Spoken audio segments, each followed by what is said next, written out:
उन्हाळा चालू झाला की बाजारामध्ये वेगवेगळ्या प्रकारच्या कैऱ्या येतात आणि ह्या अशा कैऱ्यांपासून वेगवेगळे पदार्थ बनवले जातात. तर आज आपण कैरीचा गुळांबा कसा बनवायचा ते बघणार आहोत.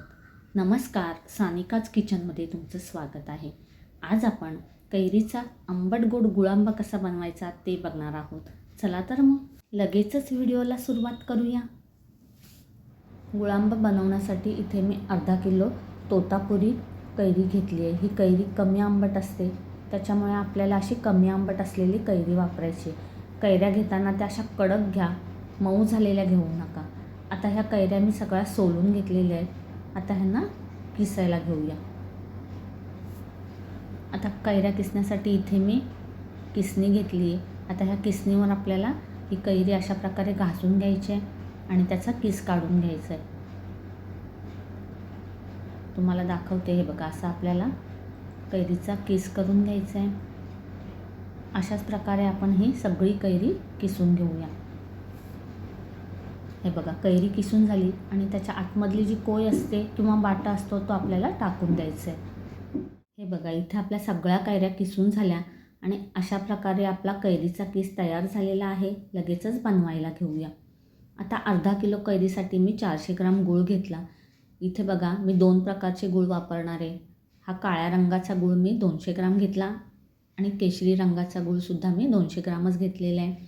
आता बघा, आपल्याला 2 प्रकारचे गूळ का वापरायचे. जर तुम्ही काळ्या रंगाचा गूळ वापरलात तर गुळांब्याचा कलर एकदम काळपट येईल आणि केशरी रंगाचा गूळ वापरलात तर गुळांब्याला बघा फिक्कट असा कलर येईल. म्हणून आपल्याला 2 कलरचे गूळ वापरायचे आहेत. मग गुळांब्याचा कलर चांगला चॉकलेटी येतो. आता इकडे मी गॅसवर कढई ठेवली. त्याच्यामध्ये आपल्याला 1 चमचा तूप घालायचं आहे. आता हे तूप आपल्याला थोडं गरम करून घ्यायचं आहे. तूप गरम झाल्यानंतर ह्याच्यामध्ये आपल्याला 1 ते 1.5 इंच दालचिनी तुकडा घालायचा आहे. 4 हिरव्या वेलच्या घेतल्यात अशा फोडून, त्या घालायच्या आहेत. 4 ते 5 लवंगा घालायच्या आहेत. आता हे आपल्याला एक 15 ते 20 सेकंद फक्त परतून घ्यायचं आहे. आता ह्याच्यामध्ये किसलेली कैरी घालूया. हे बघा, सगळी कैरी आपण ह्याच्यामध्ये घालून घेतली.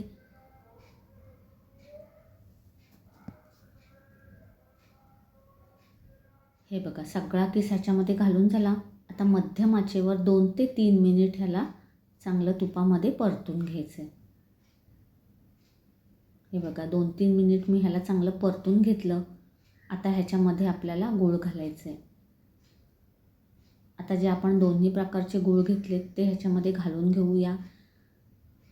गूळ घेताना बघा, तो असा बारीक चिरून घ्या, म्हणजे पटकन वितळला जातो. खडे ठेवू नका. हे बघा, सगळा गूळ आपला ह्याच्यामध्ये घालून झाला. आता मध्यम आचेवरच गूळ वितळेपर्यंत ह्याला सतत परतत राहायचं आहे.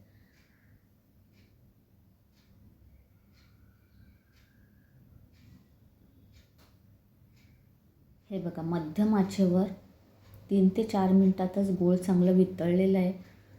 आता आपल्याला मध्यम आचेवरच ह्याला 4 ते 5 मिनिट सतत असं ढवळत राहायचं आहे. हे बघा, एक 4 ते 5 मिनटं झालेली आहेत.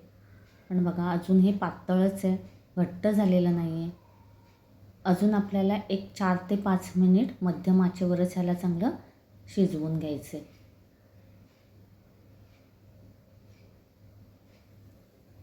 हे बघा, एक परत आपण 4 ते 5 मिनिट ह्याला मध्यम आचेवर शिजवून घेतलं आणि बघा, गूळ वितळल्यापासून आपण 10 मिनिट ह्याला मध्यम आचेवर शिजवून घेतलं आणि ह्याचा असा एकतारी पाक तयार झालेला आहे.